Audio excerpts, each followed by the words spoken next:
Hello friends, today I will show how to charge your phone with magnetic connector, okay, which is also called as magnetic connector.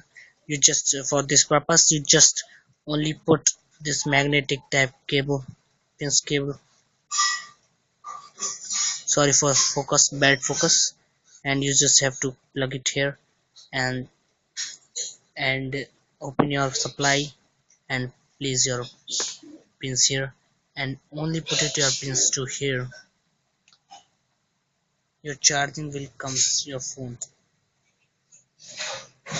I will try to it's a few distance. Okay, I'll there is my phone here. Okay, I just only put my phone. I only put my phone on my pins, and you will find that my phone is charging.